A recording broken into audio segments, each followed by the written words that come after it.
ഞാനിങ്ങനെ നിന്റെ കൂടെ എപ്പോഴും നടക്കുന്നത് കൊണ്ട് നാട്ടുകാര് ചില പരദൂഷണങ്ങളൊക്കെ പറയുന്നുണ്ട്. സൂക്ഷിക്കണം. എന്താ? അല്ല, ചില നാറുകൾ പറയാ ഞാൻ നിന്റെ വേലക്കാരനാണെന്ന്. ശരിയല്ലേ? ആ, ശരിയാണെങ്കിൽ നടന്നോ. അതിനെ തുറപ്പിച്ചു നോക്കണം. എന്തിനാണ്? നമുക്കൊന്നും വിധിച്ചിട്ടില്ല. കേറിക്കോ. വേണ്ട, ഇതിനു മുൻപ് നടന്നു തന്നെ പോയിക്കൊണ്ടിരുന്ന് എല്ലാം പഴയതുപോലെ തന്നെ ആയിക്കോളാം. മകരെ, ഗൗരിക്ക് എന്താ ഒരു പിണക്കം? ഗൗരിക്ക് മാത്രമല്ല, എനിക്കും മല്ലയോട് പിണക്കോ.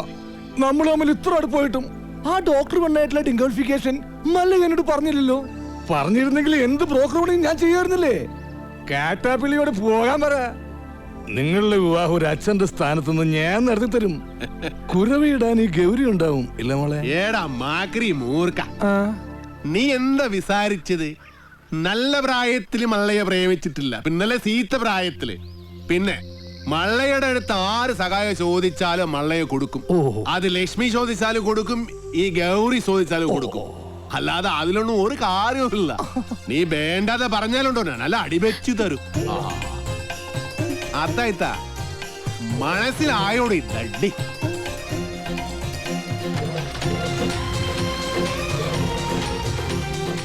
നല്ല ഗൗരി, ഞാനൊരു കാര്യം ചോദിച്ചാ സത്യം പറയൂ. മല്ലയ്യ ഡോക്ടറെ കെട്ടാൻ പോണെന്ന് പറയുമ്പോ നിനക്കെന്താ ഇത്ര വെപ്രാളം ദേഷ്യം? അതുപോലെ അങ്ങേര് വന്നതിനെ ഈ വിശദീകരണമൊക്കെ തരുന്നത്. ഇതിൽ നിന്നും നമുക്കെന്താ മനസ്സിലാവുന്നത്? രണ്ട് മത്സര പിടുത്തക്കാർ തമ്മിൽ സ്നേഹിച്ചാൽ ഇങ്ങനെ ഇരിക്കും. പുറമേ ഗുസ്തി കണ്ടു നിൽക്കുന്ന നമ്മളൊക്കെ മണ്ടന്മാരും. ഒന്ന് പോകോ വല്ലേട്ടാ. ഏട്ടനോ? ഒന്ന് വാടോ. ഇപ്പൊ ശരിയായി.